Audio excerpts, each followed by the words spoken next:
These are just a few examples of dopamine blockers in Diablo 4. I've got a total of 7 in this video, and we're going to go over what they are, how they suck, and how to avoid them. There's 2 sections, one on gameplay, one on crafting. First and foremost is dying. Legitimately the worst feeling thing in the game, especially if you play on hardcore. And thanks to a lot of the mechanics in Diablo 4, they happen without warning.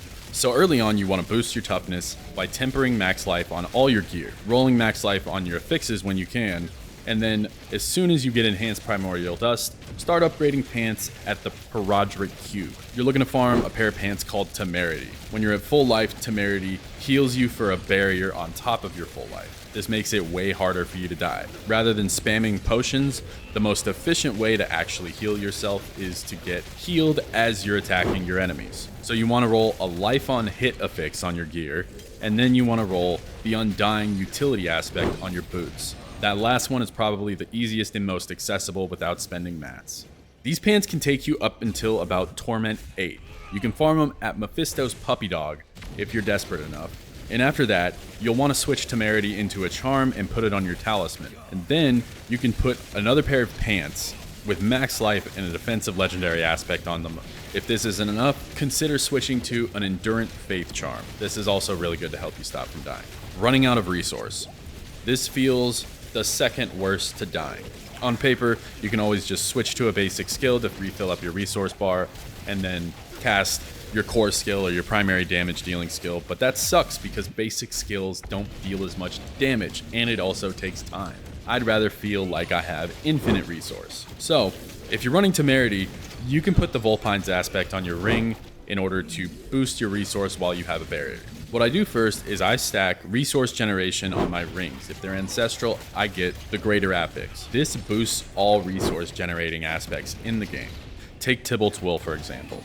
When you become unstoppable, you generate 50 resource. If you already stack resource generation on top of that, you get even more resource than 50 resource when you're unstoppable.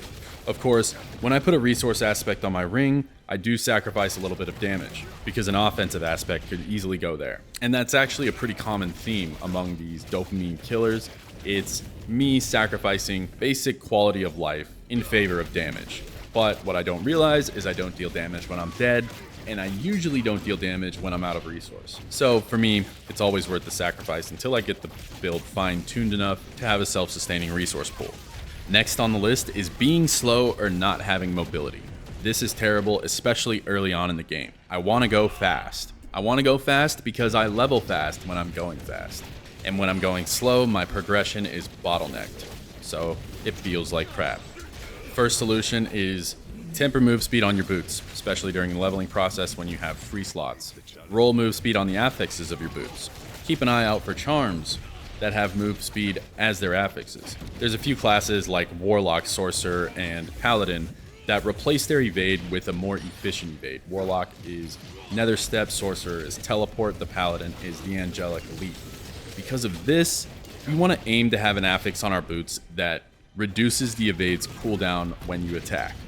The result is there becomes a mechanic to where you can press evade while you're dealing damage at the same time, and you kill a mob, skip forward, kill a mob, skip forward, kill a mob, etc. Other classes like the Rogue, Barbarian, and Spiritborn have mobility baked into the skills that they use. If none of those options are available to you, my favorite is the Metamorphosis mobility aspect, which I can put on my boots.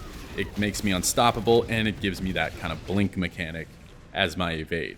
You turn into a cloud of bats and skip a couple yards. The next one is when your horse mount is on cooldown.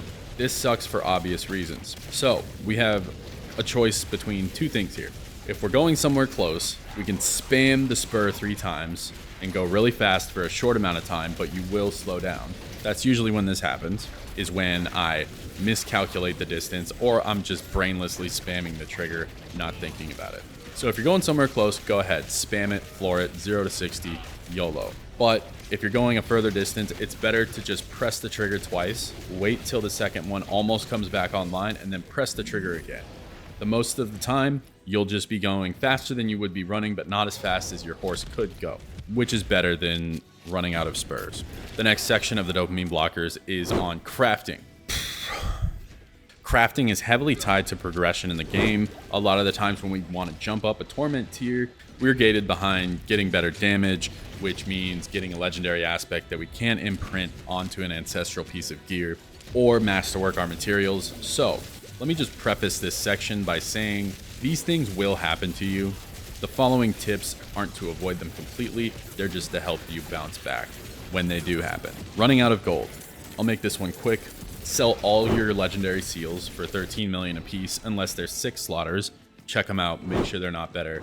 And take the Golden Horde War Plans node on layer bosses ASAP. Running out of Forgotten Souls. This is probably the worst offender on the list of crafting, is running out of Forgotten Souls. Early on during the leveling process, I usually take the Material Wealth node in the War Plans tree of Whispers. This one will happen quite a bit. The best advice I can give you is take the Forgotten Souls node in the Undercity War Plan skill tree. You can spam obols and salvage the ancestrals that you don't need, and then run Materials Reserve Nightmare Dungeons.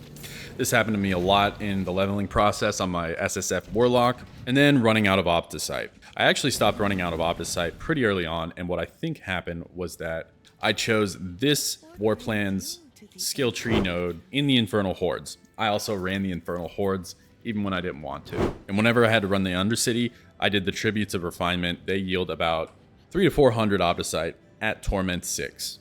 Other than that, the best Opticite farm these days is the Infernal Hordes chest. If you made it this far, thanks so much for watching. If you like this video, press that like button. If you like me, subscribe. Peace.